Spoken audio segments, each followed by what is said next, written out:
తెలిసితే మోక్షము తెలియకున్న బంధము. మరొక ప్రశ్న అడిగారు మరొక మాస్టర్. మంచి మార్గంలో ఉన్న వాళ్ళకి కష్టాలు ఉంటాయి, దుర్మార్గాలు చేసేవాళ్ళు సుఖంగా ఉన్నారు.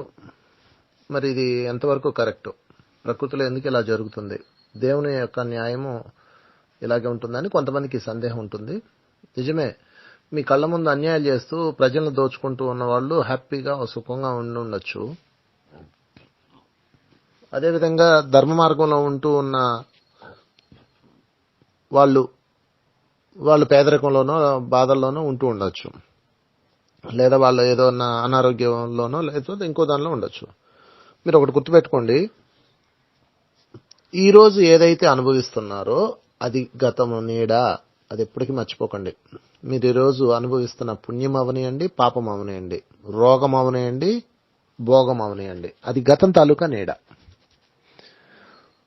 ఈరోజు ఏదైతే చేస్తున్నారో అది రాబోయే ఫలం. అందుకని కర్మ సిద్ధాంతాన్ని బాగా తెలుసుకోండి, అప్పుడే మీకు ఇవన్నీ డౌట్స్ క్లియర్ అవుతాయి. ఈరోజు ఒక పుణ్యాత్ముడు కష్టాలు అనుభవిస్తున్నాడంటే వాడు గత జన్మలో చేసుకున్న దుష్కర్మల తాలూకా ఫలితాలను తీసుకొని వచ్చాడు. అతనికి రాబోయే రోజుల్లో మంచి ఫలితాలు ఉంటాయి. కనుక ఇప్పుడు నేను బాధలు అనుభవిస్తున్నానంటే అర్థం ఏంటి? గతంలో మనం చేసుకున్న నీడ, మన యొక్క దుష్కర్మలో.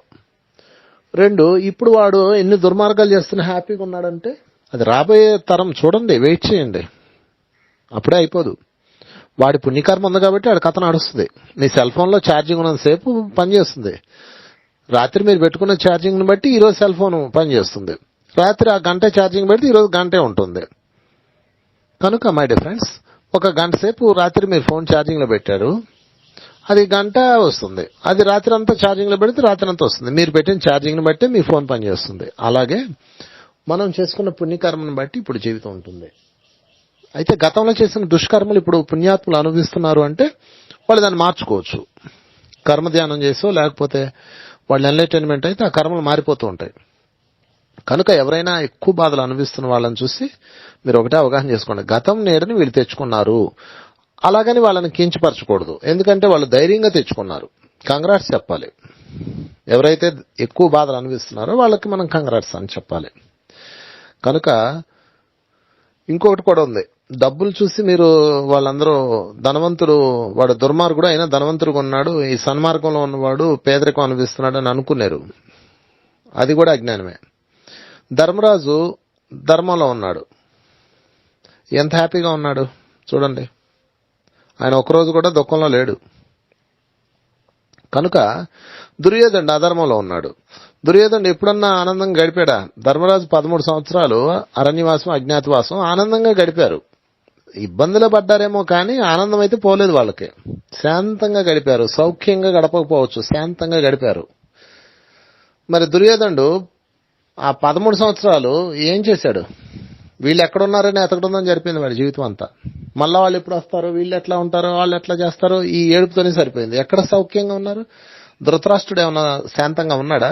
సౌఖ్యంగా ఉంటే ఉండవచ్చు, వాళ్ళకి ఏసీ రూమ్లు ఉండొచ్చు, అంతఃపురాలు ఉండొచ్చు, రథాలు గుర్రాలు ఏనుగులు ఉండొచ్చు, కానీ వేర్ ఇస్ ద శాంతం? సో మై డియర్ ఫ్రెండ్స్, గతం తాలూకా నీడ ఎలా ఉన్నా సరే ఇప్పుడు ప్రవర్తన బట్టి నీకు శాంతము ఉంటుంది. సౌఖ్యం గురించి ఎప్పుడు ఆలోచించకండి, శాంతం గురించి ఆలోచించండి. ఇప్పుడు మీ ఆత్మ శాంతంలో ఉందా లేదా, దట్స్ ఇంపార్టెంట్. తృప్తిగా ఉందా లేదా, దట్స్ ఇంపార్టెంట్. సౌఖ్యం అనేది టెంపరీ, అది కనుక సౌఖ్యం చూడకండి. సౌఖ్యం అంటే సంపదల ద్వారా వచ్చేది, శాంతం అంటే ఆత్మ యొక్క మనస్సు యొక్క ప్రశాంతత ద్వారా వచ్చేది. ధృతరాష్ట్రుడు ఎక్కడున్నాడు శాంతంలో చెప్పండి? సౌఖ్యంగా ఉంటే ఉండొచ్చు కాక. పాండురాజు అడవిలో ఉన్నాడు పంచపాండవులను పెట్టుకొని, అక్కడే ఆయన పిల్లల్ని కన్నారు, పిల్లల్ని అక్కడే పెంచి పెద్ద చేశాడు. ఎంత శాంతంలో ఉన్నాడు పాండురాజు?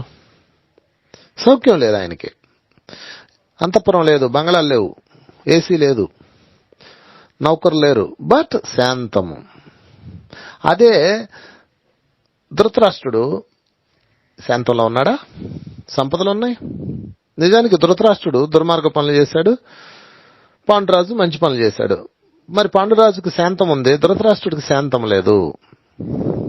పాండురాజుకు సౌఖ్యం లేకపోవచ్చు, లేకపోతే ధృతరాష్ట్రుడికి సౌఖ్యం ఉండొచ్చు, కానీ శాంతం లేని జీవితం ఎందుకు మై డియర్ ఫ్రెండ్స్? ఎన్ని సంపదలు ఉన్నా శాంతం లేనప్పుడు ఎందుకు ఆ జీవితం?